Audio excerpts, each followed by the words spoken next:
All right, good morning. Welcome to Pediatric Grand Rounds. My name is Mary Leonard. I'm chair of the department. My pleasure to welcome you this morning. Let's take care of a few housekeeping things. Please make a note of the code on the left, the text code for CME credit. It is unique each week, and we will put it in the chat for your convenience. We're thrilled that Rich Barth is going to be our speaker today. We'll hear more about that in a minute, but I want to just call your attention to a few more really notable upcoming grand rounds. So we're so pleased that Dr. Koltai is going to talk to us about evidence versus experience. Please note that we've made the decision not to hold grand rounds on April 30th because that is the date, one of the days for the Pediatric Academic Society meeting. We have a huge presence at that meeting and really want to make sure everybody has an opportunity to attend that. And then finally, we're going to get the Red Book vaccine update from Bonnie. This is an annual event, but can't think of a more noteworthy, presentation given everything that's been going on around vaccines. So that will be quite something. Next slide, please.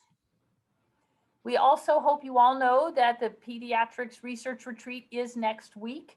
We have a wonderful, very interactive platform. It's going to open up today. So really encourage you in advance of Monday morning to make sure you're registered and spend a little bit of time familiarizing yourself with the schedule and the format. Next slide. And then, of course, just to highlight the schedule and to remind people that because it's virtual and because we really want to optimize people's opportunities to participate, it is being done as 3 half-day sessions starting Monday morning. Next slide, please. All right, with that, I'm going to pass the baton over to Dr. Bill Kennedy, our Chief of Pediatric Urology, to present our speaker for today.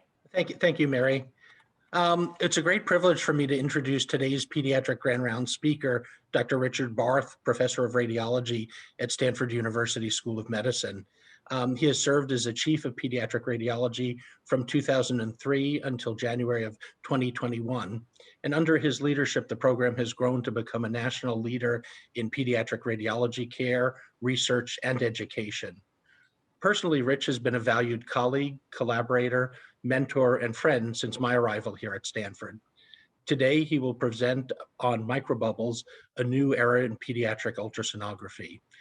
Modern diagnostic ultrasound has been in clinical use since the 1950s. In fact, ultrasonography is a stethoscope for the pediatric urologist in our first-line evaluation of the kidneys and bladder.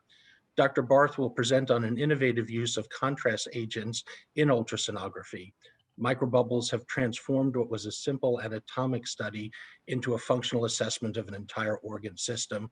Dr. Barth has led the charge in making Stanford Children's Health the first in the Western United States to offer this radiation-free technology to all our patients.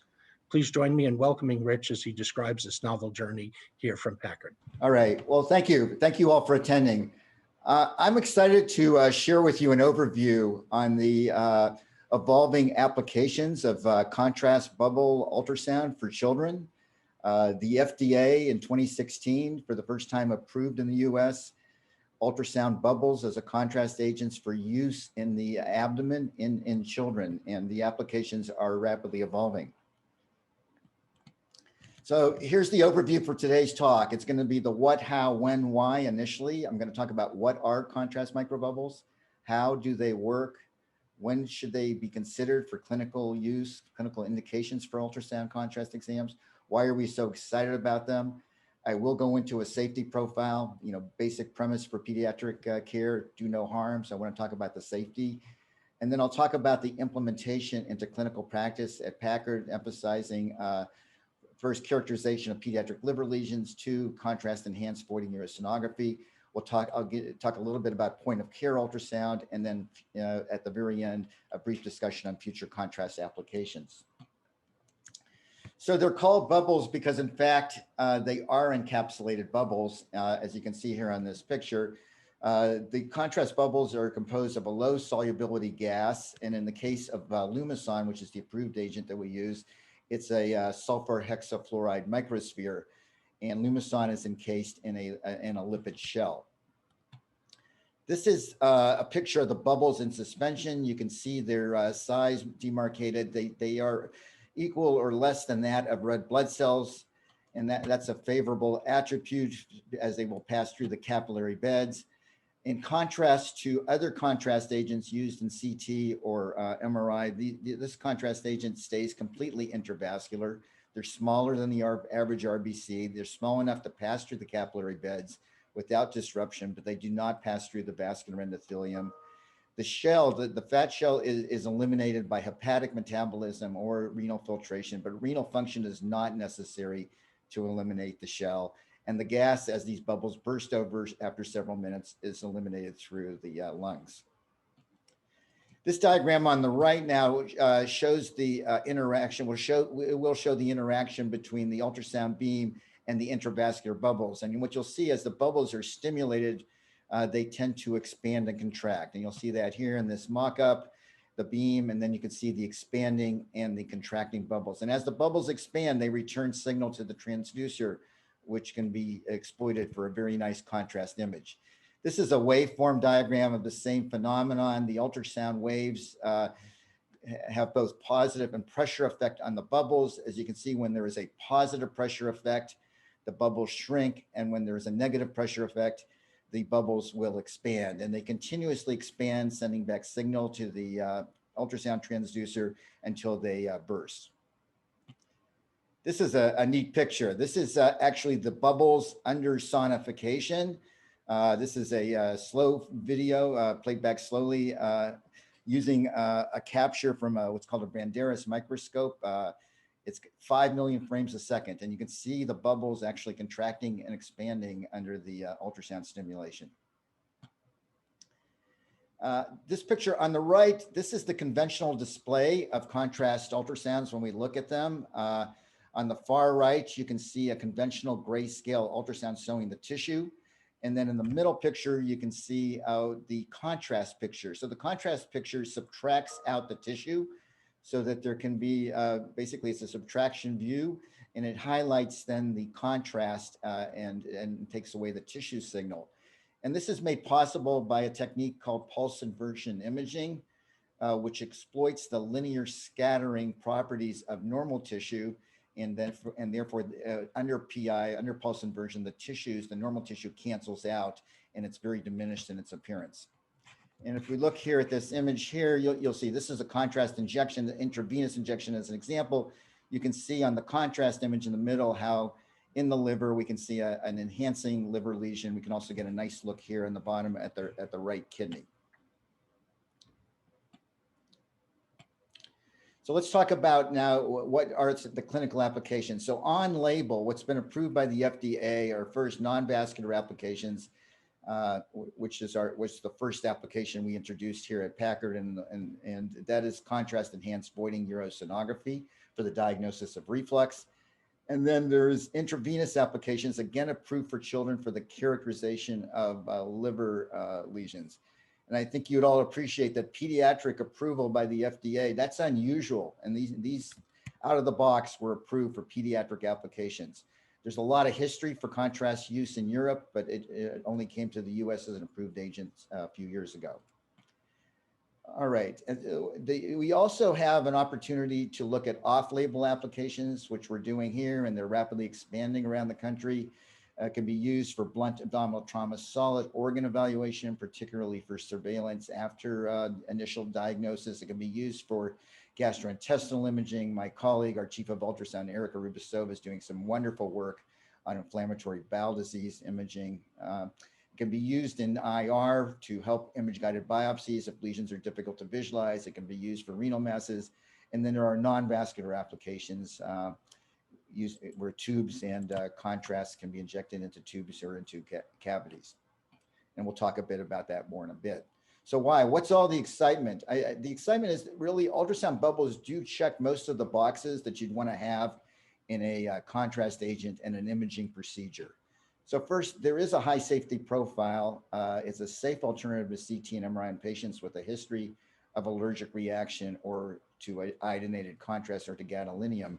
And I'm going to drill down a little bit more in some of the safety data in just a few minutes. There's no radiation, which is obviously a benefit to children. There is no nephrotoxicity.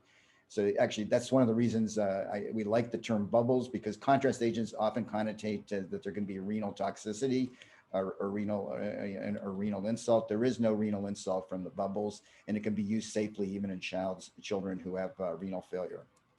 There's no sedation or anesthesia required. That's a plus. And the access, it's very accessible. The equipment is portable. So these exams can be done at the bedside. In fact, we have done them in the ICUs, in the ED. They can be used in interventional radiology.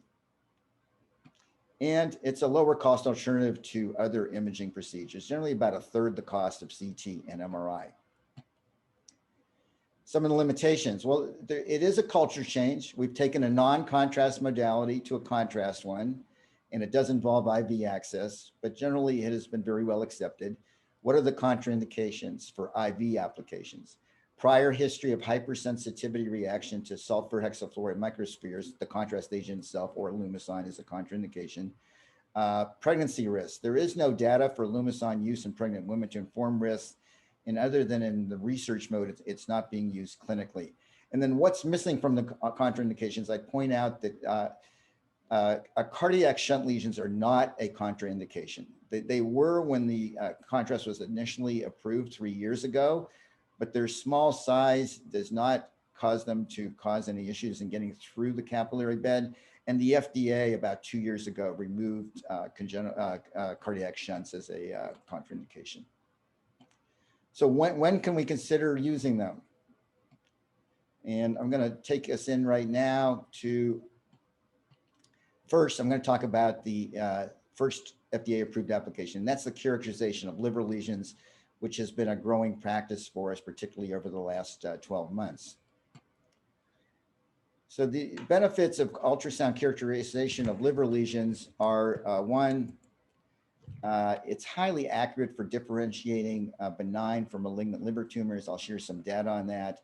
And it's again, there is a high safety profile. So it's an alternative for CT and MRI in patients who've had a history of prior adverse reaction to iodinated contrast or gadolinium.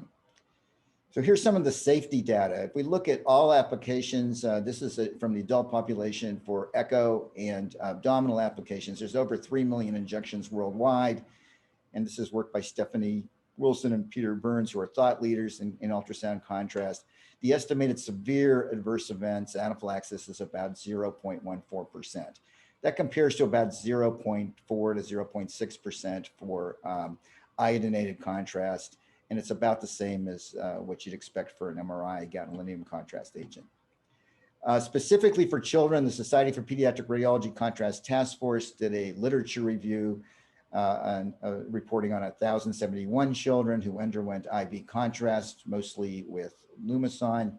And there were minor adverse reactions as noted in a small number. No severe adverse events were reported in this group. And then in a larger series reported by Rosato et al. In 2016, looking at 655 administrations, the majority again were performed for liver indications. Most of the patients received sulfur hexafluoride, which is the Lumasign agent. And you can see there were 10 adverse reactions in 2%, 9 were mild and transitory, and there was 1 anaphylaxis, which resolved with treatment. And the American College of Radiology has noted that the adverse event rate is similar to or less than that of modern CT and MRI contrast agents.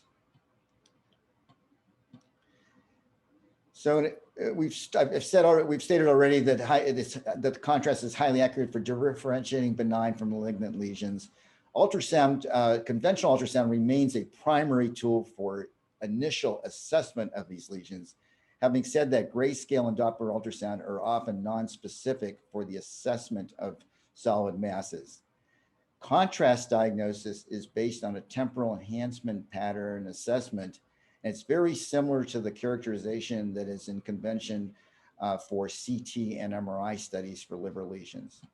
And this is a diagram that shows how we assess the enhancement patterns. It's from Stephanie Wilson in Canada. And it does reflect adult work, but it's apropos to pediatric assessment as well. And I would emphasize on the right, so we got the arterial phase on the left. Try to get my mouse to move here. And the venous phase on the right. And the venous phase is really the critical phase for differentiating benign from malignant lesions. if there is washout, what we call washout, and washout is that the contrast becomes less over time in the venous phase starting in around 45 seconds after injection.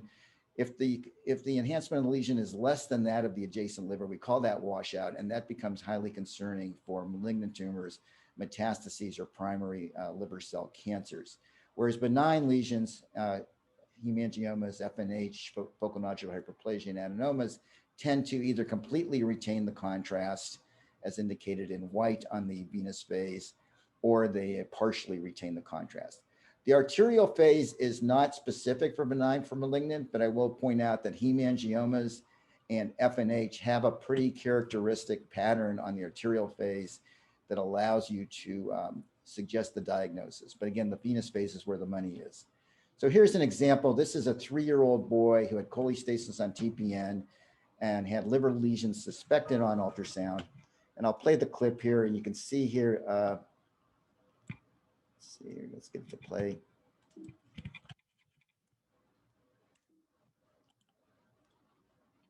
Here it goes. And you're going to see the bubbles appearing on the left on the contrast image. You can see there's multiple liver lesions here that are high intensity, high perfusion compared to the background liver. And then if we go to the portal venous phase, you can see they retain contrast compared to the adjacent liver. So these are not washing out, and this is consistent with benign lesions, and these were adenomas.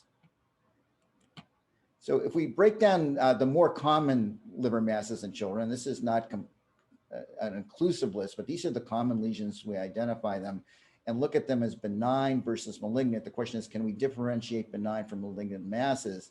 The more common benign tumors we see are hepatic hemangiomas, hepatic adenoma, and focal nodular hyperplasia. And then the malignant masses you're all familiar with are hepatoblastoma, HCC, and metastases. And I'm not going to go into detail of the specific lesions, but we're going to talk about can we differentiate benign from malignant. So if we look at data, again, this is extrapolated from adults at the portal venous phase of enhancement. That is the key to differentiating benign from malignant liver tumors. This is a series of 92 patients, 44 malignancies, 52 benign lesions. And you can see washout, when there was a lesion washout, the positive predictive value for cancer was 92%. When there was sustained enhancement, the positive predictive value for it being benign was 93%. And these same characteristics should apply to pediatric tumors because we have a lot of experience with that in CT and MRI already, and we use very similar criteria. So when can liver ultrasound contrast be considered? When I'd like to put this on your radar for the following indications. One, to evaluate an incidentally discovered liver lesion, to help solve problems if there's an indeterminate MRI or CT. It can be used when MRI CT imaging is contraindicated. We talked about allergy, contrast reactions. It also can be very helpful if there's metal in the body, which may result in significant metal artifact on CT or MRI, certainly for compromised renal function, and it can be used to avoid the need for sedation or anesthesia. And here's an example now of an 18-year-old girl who had a history of bilateral retinoblastoma and cancer predisposition syndrome. So she was under surveillance, and she had an incidental lesion show up. You can see this solid mass in the liver. It's non-specific. It was not possible to characterize it. We did an MRI on her, which was favored benign, but it was not completely certain. It was a little bright on T2 weighted here in the upper left, but it did also have some restricted diffusion. So we were asked to do a contrast study, and I'll play first the arterial phase. This is what's called a maximum intensity projection. It basically superimposes the contrast over time. It requires a breath hold, but you're going to nicely see the very typical arborization of vessels from the center to the periphery of the lesion, so-called fugal flow, that's very characteristic of FNH. And let's get that to play here. Okay, and then you can see within the lesion there where the arrow is, how the flow is going from central to peripheral. Very typical for FNH. And also, if you look at the rest of the liver, you can see the arborization of vessels. We can see 5th and 6th order vessels very nicely with contrast. And then if we look at the portal venous phase on the right, we can see here that the contrast sustains and is denser in the lesion than it is in the adjacent liver. So this was a classic FNH, which confirmed the diagnosis.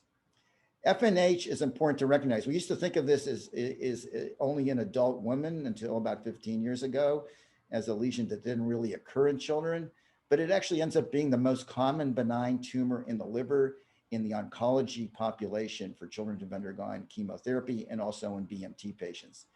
In this series from Cincinnati Children's, they looked at 2 years post-initial treatment.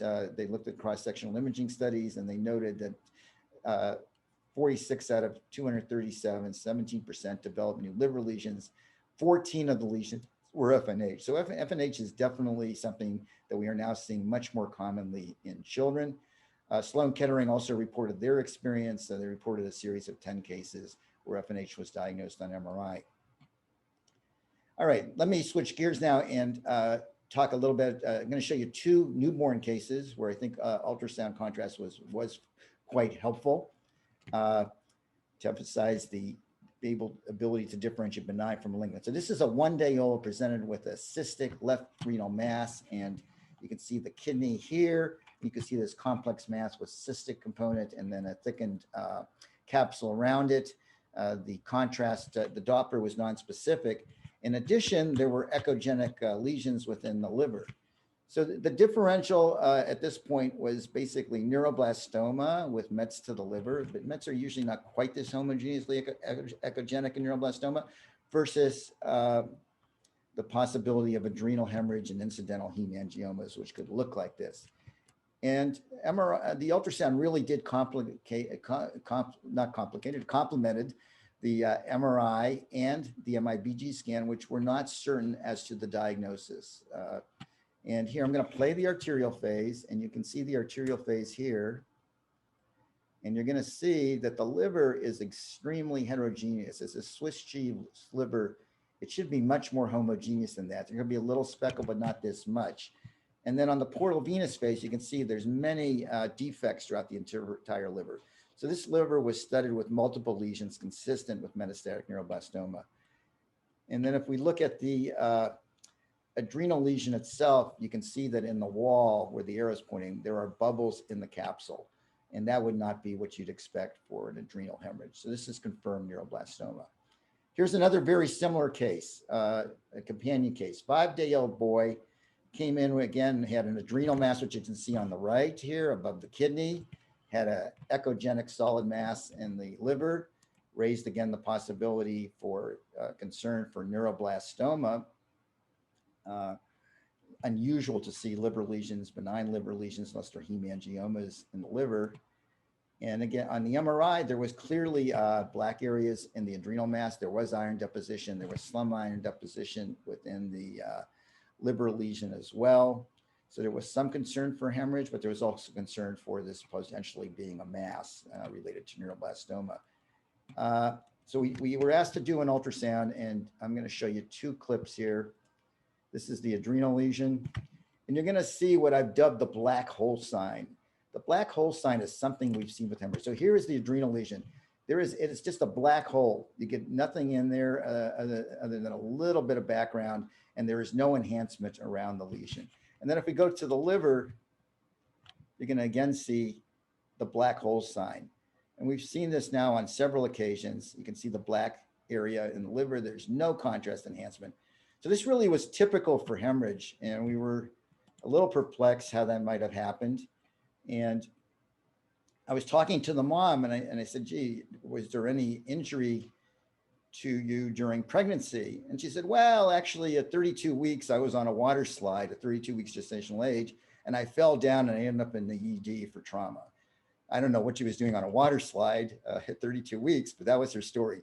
And yeah, interestingly, I reached out to the OB, one of our colleagues in the East Bay at John Muir, and said, can you pull out this lady's obstetrical ultrasound? Sure enough, they did a 3rd trimester ultrasound for growth, and they found in retrospect, they hadn't noticed it. In retrospect, there was an acute adrenal hemorrhage. So we had our diagnosis, and this was a benign, happy outcome. One more example here, this of a hemorrhage. This is a 24-year-old status post Fontan with congested hepatopathy, has this solid lesion, echogenic lesion in the liver. It was concerning for a mass. And then we did a liver ultrasound here to characterize it. And you're going to see again this black hole sign in the center of the echogenic area. It's black. There was some enhancement around it, but it looked like this was largely a hemorrhagic lesion. So again, this was one where the history helped us, and we were talking to the patient's mother and said, gee, has there ever been any procedure on or trauma? And they had come from Arizona. She said, well, actually, last month we had a biopsy in Arizona. Well, that clinched the diagnosis for us. And this has been followed. This is a post-biopsy hematoma. Metal artifact. This is a nice example of a metal artifact causing degradation on the CT image. Not common to be this severe, but you can see there is a lesion where the arrow is pointing to what was looking like an adenoma suspected on the CT scan, but it was not adequate for characterization. And then we did a contrast study, and you can see here on the contrast study, no metal artifact degradation. The image is perfect. Arterial phase hyperenhancing, and then during the portal venous phase, early and late, the contrast maintains equal increased signal compared to the background liver, somewhat iso signal on the late portal venous phase, consistent again with a benign lesion, in this case, an adenoma. So here's our experience. I've just pulled this together in the last couple days. Here's our experience from 2017 through 2021, 50 cases, most of them actually in the last 12 months. We've started to see a steeper increase in the last 12 months. We've had 26 benign cases, 9 cases of steatosis, and you can read the rest of the list. There were 11 indeterminate cases. Of note, the contrast ultrasound was concordant with CT and MRI in 42 cases, including 11 indeterminate cases, and was discordant with CT in 9 cases. The ultrasound was correctly in diagnosis in 5 of the cases, as listed in parentheses, and the CT MRI was correct in the 4 cases, 1 FNH and 3 others that had no abnormality confirmed. And we used MRI as the gold standard for that. What are the limitations for ultrasound contrast liver imaging in general? So multiple lesion characterization is a limitation. You have to look at the lesions in the field of view and the plane of view. If there are multiple lesions in the plane of view, you can assess them on the injection, but if they're all over the liver, it's much more difficult. You can assume, you can sometimes make an assumption that all the lesions are the same diagnosis, but that doesn't always work, as you can imagine in the cancer population. We can do a second injection to characterize additional lesions in the second plane. Deep lesions are more difficult because the signal falls off from the contrast, but it's really not so much of an issue for children who are smaller, and we can usually turn the child into a position to get very good access to the lesion close to the transducer. In theory, young children unable to cooperate is a concern, but in reality, that has not been a significant issue for us. We can usually coach them into cooperating for the examination, and for the young ones, they can be given a bottle or even breastfeed for the study so that we can get a cooperative child. And then if depiction of disease burden is needed, such as for cancer staging, clearly advanced imaging is needed for those cases with CT or MRI. Here's an example also of a different application I'll share with you. 12-year-old boy with status post-blunt abdominal trauma. On the far left is a CT, the arrow pointing to a laceration in the spleen, grade 3 laceration extending to the capsule. On the right, you can see the contrast study was used for surveillance. We were part of a multi-institutional study validating the application of ultrasound contrast for trauma. And let's see if we can get that to play here. You can see on the right that the stellate appearance of the laceration, and you can see it's very hard to see the lesion on the non-contrast grayscale imaging on the left. Okay, let's switch now and talk about contrast-enhanced voiding urosonography. Much gratitude to Bill Kennedy and all his colleagues for supporting this rollout into clinical practice. So CBUS, as we call it, is an accurate method for diagnosing vesicoureteral reflux, and it can replace the VCG. And we know that accurate diagnosis is important both for the presence and the grading of it. in order to inform patient management decisions. So what are the advantages? Well, again, no ionizing radiation, which allows us to scan continuously throughout the entire exam. You can't do that in fluoroscopy. You intermittently fluoro, but we can scan the entire exam in ultrasound, which gives us more of a chance to capture reflux. And here's an example here of a continuous scan. And then in the middle of the scan, I'm going to play the clip. You can see that there is, on the far right, you're going to see contrast bubbling up into the collecting system. Grade 2 reflux in this child. We can also get a really nice look at the bladder and the urethra. This is a little girl. You can see the bladder emptying, nice visualization of the urethra. And we can get equally nice visualization of the male urethra and assess for urethral pathology. And you can see nicely the posterior urethra and the anterior urethra. Other advantages, there are no safety issues at all reported for bubble cystography. And I'd point out that the family and child friendliness of this is really become very obvious. It's in a quiet, open room.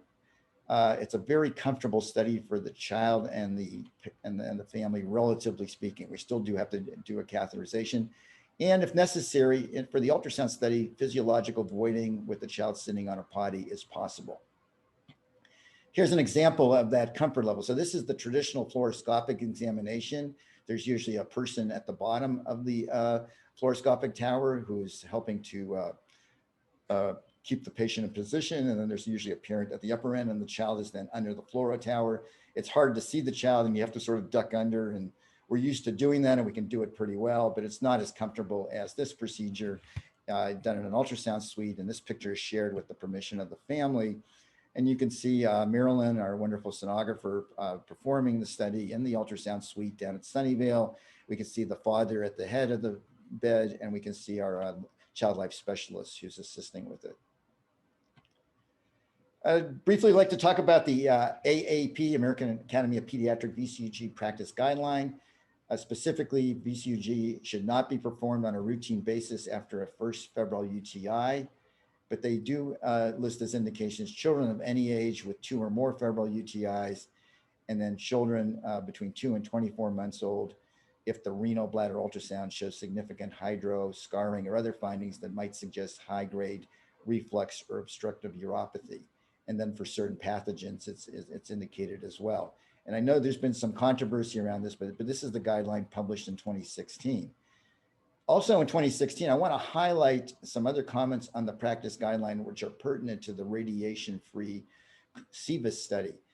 The AAP noted that multiple studies have demonstrated that abnormalities are missed by the selective imaging recommended in the guideline. And they really highlighted the importance of eliminating radiation. There is no evidence, they noted, to identify that these missed abnormalities are of sufficient clinical benefit to offset the cost, discomfort, and radiation. Well, radiation's off the table with CVIS. And they also noted that their protocol, their guideline, reduces the radiation burden by 93%.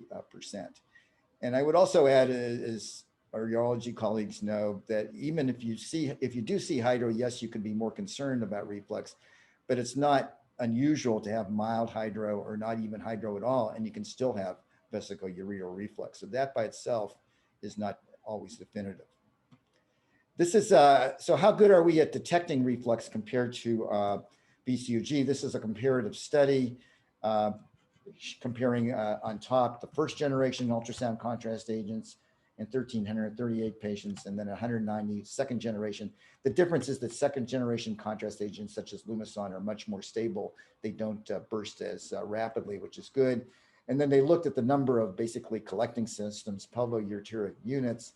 And you can see with second generation, good sensitivity compared to VCUGs, 85 to 100%, and good specificity. The discordance defined as VUR detected only by one modality in the series was as follows. In 19% of reflexing units, the diagnosis was made only on the CVIS study, whereas in 10% of reflexing units, the diagnosis was made only on the VCUG.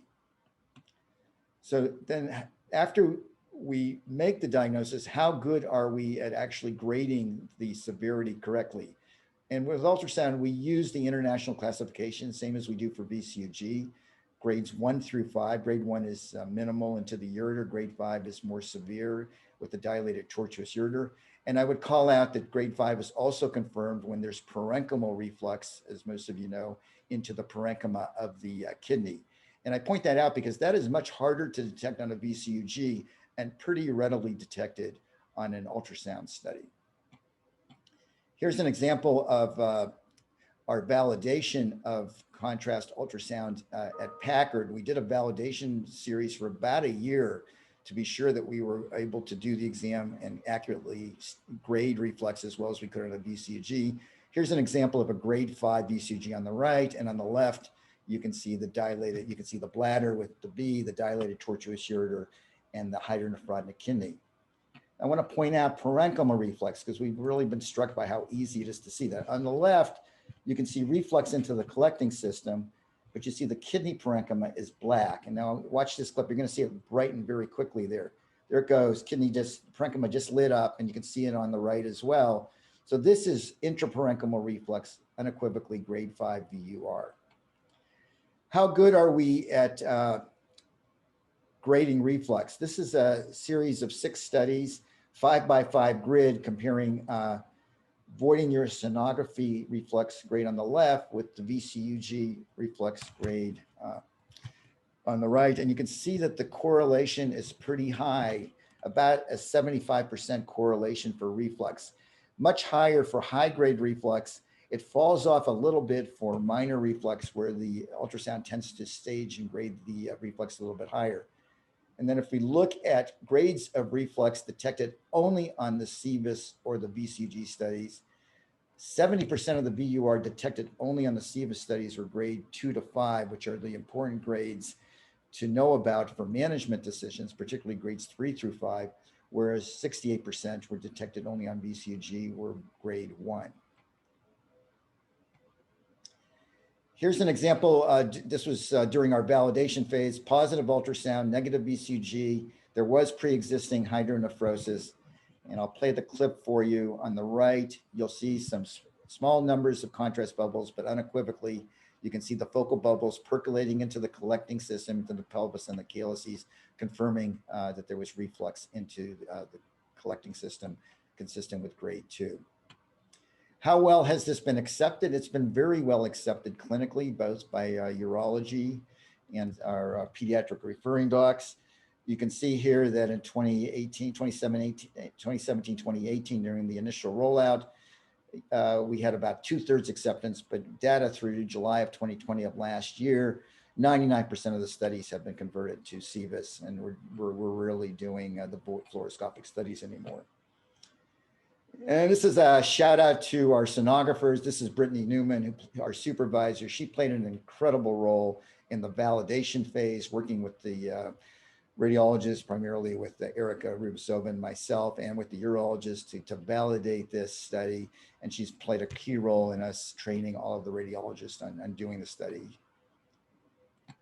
Let's talk about point of care ultrasound. I want to show you one example. We've done several point of care ultrasounds at the bedside when the child can't transfer down to the department. Here's a 4-day-old girl, had increasing abdominal girth on x-ray. Ultrasound on the right shows a fair amount of ascites, but there was also an increasing level of creatinine, which raised the possibility, could this be urinary ascites? There was no history of lower urinary tract obstruction or bladder injury that was known. So these are 2 pictures from a bedside clip. We got to the bedside. It took us about 30 seconds to do the study. Here you can see on the tissue image, the Foley balloon in the bladder and the Foley catheter. And I'll play the clip here, and you're going to see on the clip, you're going to see on the bottom, we're filling the bladder. And then at the very end, you can begin to see a tail of contrast posteriorly, which is extravasating into the abdominal cavity. And let me play it here. This is a little bit later clip. And you're going to see now the bladder filling on top, and then on the bottom, free extravasation of contrast due to bladder perf into the peritoneal cavity. This was managed conservatively. This was a really nice study. Bedside, we had our answer in about 30 seconds. So what are some of the future contrast applications? I'll briefly go through these. This is the work of Erica Rubasova. Some of this is under research, but a lot of it is now actually being applied clinically. She's been looking at inflammatory bowel disease with our pediatric gastroenterology team as a means for surveillance monitoring of IBD. Here's an example of a patient with ulcerative colitis on the left. And you can see that the colon is very thick walled. The bright area corresponds to thickening of the mucosa and the submucosa, but we couldn't really stage activity just from the grayscale, or even in this case, completely from the Doppler. And I'll just play a short clip here, and you can see the near wall here, and you can see the hyper enhancement indicating active disease of those, the mucosa, the submucosa. You can see the layers as the contrast evolves between the mucosa, the submucosa, and then the serosal surface of the colon. Here's an example of renal perfusion. This is the adrenal hemorrhage case. We've had some discussion with Bill and urology, and it's something that I'm thinking could be a really nice, elegant application. Keep an eye on the kidneys. What we've noticed on our ultrasounds of the livers is we often can see the kidneys very well. And you're going to see the renal parenchyma enhance very elegantly. We can see the cortex and the medulla really well. And I think that this could pan out to be a good test for perfusion and for renal scarring assessment without using radiation and fairly non-invasive. So something that could be in the pipeline. This is a case, some work shared to me by Casa Dargay from CHOP, who leads their contrast program. They've been looking under FDA IND at newborn preemie brain ultrasound. They're doing an assessment as to how good is it for assessing hypoxic ischemic encephalopathy, HIE, with the normal expected brain perfusion being central gray nuclei enhancing more than the cortex of perfusion. I'll try to play this clip here, and you'll be able to see, you're going to see that the deep nuclei are enhancing much more than the cortex in this normal newborn. Again, this is investigational, and it is under an FDA IND. And then here is an abnormal child that has some ventriculomegaly who had HIE confirmed on MRI. And I'll play the clip for you again. And this child's central nuclei did not enhance to the level expected. So this is, again, preliminary data. The advantage of this would be that potentially HIE could be monitored. This could be used as a biomarker at the bedside to monitor HIE in preemies at risk. And then one more example, again, from CASA at CHOP. They're doing experimental work in the fetal sheep model to see if perfusion of the fetal lungs can be a useful biomarker for predicting outcomes in congenital diaphragmatic hernia. Currently, we have markers such as total lung volumes and ultrasound parameters that can be used that are good, but there is overlap between good outcomes and bad outcomes, so better biomarkers are still needed. And what you'll see here is perfusion studies of the normal fetal lung on the left, and they can do region of interest perfusion assessment to see if there are perfusion abnormalities, and maybe that will end up being a biomarker for predicting outcomes. On the right is a lamb with a artificially created CDH. And again, you could see the perfusion on the upside lung, which is actually a little bit reduced, not quite normal. And then obviously on the diaphragmatic hernia side, on the opposite side, on the bottom, right here, there was minimal perfusion because the lung was largely occupied by the hernia contents.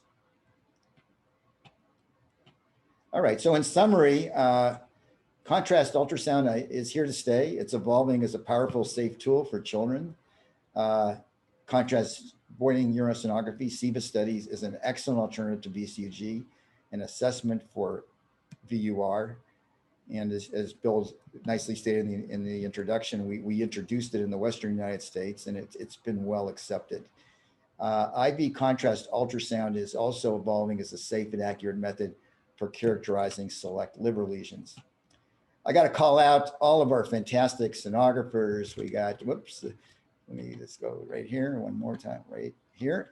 We have phenomenal group. First of all, here's Erica Rubasova, our fearless chief of ultrasound, who's been a phenomenal leader for the ultrasound program. and we got great texts. We could not do the entire program or make these advances without a strongly committed group of sonographers. So I thank them all. You can sort of figure out which two were photoshopped in at the last minute. Hard to get pictures in this era of the pandemic. And then I just want to say, if you have questions, you can email me or you can text me at my cell phone. We're always available to try to answer your questions. So I'm going to stop sharing here and turn it back over to you, Bill. Great. Thank you, Rich, for a very thought-provoking grand rounds. I'm sure there are many people in the audience that are rapidly thinking how microbubbles can apply to studies for patients and diseases that they care for. And I think you're going to have lots more collaborations in the future. With that, maybe we can go to the question and answers, and people want to use the Q&A function to actually transmit their questions. The first question we have out there is, are you confident enough to call a lesion benign in children with prior malignancy without doing a biopsy for histologic confirmation? Yeah, that's a great question. I think the answer is if there's characteristic imaging, which we often see for FNH and adenomas and hemangiomas, we can be confident of the diagnosis, absolutely. And we have to be careful to be stating that a lesion's indeterminate when we're not confident. But we've monitored, I won't say a ton of cases, we've done 50, but we have monitored cases that are clinically have been shown to be correct diagnoses, and biopsies are not routinely being performed on the majority of them if we're confident that it's a benign lesion. There was a question or a statement for some clarification, and the Fontaine case that you presented said that it was a 24-year-old. They were questioning whether or not that meant 24 months. Was that? No, we have an older congenital heart population. So I think that was a correct statement. We can see kids who are much older sometimes who still get their care at Packard. Great. Another question here. Can ultrasound technology be used alone to make a diagnosis, or should it be used, or should it be considering several approaches to confirm a diagnosis? Clearly, several approaches. It's got to be a multi-approach algorithm, including other imaging studies with MRI, which can offer very specific diagnosis in the majority of cases. It needs to be complemented with biopsies when they're indicated to confirm a diagnosis, particularly if it's an indeterminate lesion. And I neglected to call out one of the major weaknesses of the work we've done, and I should have, and that is that in children, most of the tumors we see are benign liver tumors. So we only had an N of 1, that neuroblastoma case for malignancies. So we will need to increase our experience with that to be confident that we can make that differentiation. But extrapolating from the adult literature, we believe that we'll be able to make the distinction between benign and malignant. But we haven't been challenged with that many cases yet. Perhaps I can add as well, I mean, I think it can be a technology that can be solely used, and in the urologic world for vesicoureteral reflux, I think it's completely replaced the standard fluoroscopic VCUG, and will probably even transform the way we think about reflux in the future, because we had so swung the pendulum away from doing VCUGs because of the early radiation exposure in children. I think we're more apt to look for reflux now, knowing that we're using microbubbles and not radiating a child at all. And that might have very good prognosis for preservation of renal function. There's another question here. What is the role of ultrasound in diagnosis of appendicitis and for following medical management? So ultrasound is the first line imaging procedure when an imaging study is necessary for assessing and ruling out acute appendicitis. I'd emphasize we don't use contrast for that. That's a diagnostic conventional ultrasound. And I worked with the ED and pediatric surgical leadership to introduce diagnostic ultrasound about 12 years ago as first line. And it's been very accurate in making the diagnosis. And if it's indeterminate or equivocal, then we have an opportunity to get additional imaging with an MRI in most children, or consider a CT if the child is in need of sedation or anesthesia. But appendicitis ultrasound is here to stay, and it's a standard of practice at most children's hospitals, a first-line imaging tool. Guess I have a question for you, Rich, and it's, when do we start our study to look at renal scarring with CVIS or with microbubble intravenous injection for kidneys? The other two alternatives now are the MRI with gadolinium or the DMSA scan, both of which almost always need a general anesthetic for a child. And just looking at how easy it is to do the microbubble installations in the quiet comfort of an ultrasound room, it almost seems something that we should jump on right away. Yeah, no, I'm excited about it. I'm not aware if other places are actually doing it for perfusion and for scarring. So I think we could start that soon. I have already had some discussion with one of my colleagues, Dr. Nadell, who's the head of nuclear medicine. She's interested in doing a comparative study. I think we'd have to do a comparative study, and we should continue our discussion offline to get that implemented soon. And I'm shocked at how accommodating parents were and how easy it was to recruit for the comparison study for VCUGs. I think parents ordinarily shy away from research protocols on their children, but they were all more than happy to volunteer when you introduce a new technology that has no radiation exposure. Yeah, and thank you for your tremendous support and collaboration. I'm not sure if I remember how to do an X-ray VCG anymore. It's been well over a year since I've done my last one. We have a couple of other questions here. Would this be more accurate in diagnosis of pyloric stenosis? Yeah, good question. Thanks for that. No, conventional diagnostic ultrasound is outstanding for pyloric stenosis. And at this point, I don't envision a role for contrast. There's another question here. Are there any applications for the spleen or help in determining causes for splenomegaly? Well, certainly for trauma, it can be used as a surveillance tool. For splenic lesions, if there's a known lesion, it can be used to characterize that lesion. We've done a few spleen cases. I'm thinking a couple offhand that I can recall.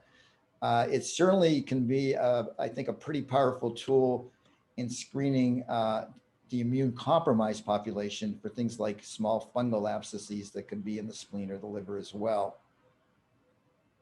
For splenomegaly alone, I think you'd have to have an underlying clinical indication, I think, to drive the use of it. And so if you're worried about an infectious process, it could be used. But in the absence of a known lesion, it's a little bit more difficult.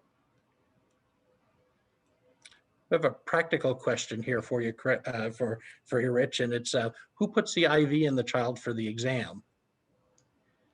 So we have a really strong collaborative relationship with the pediatric radiology nursing team. So I just want to do a shout out to them. I should have done that earlier.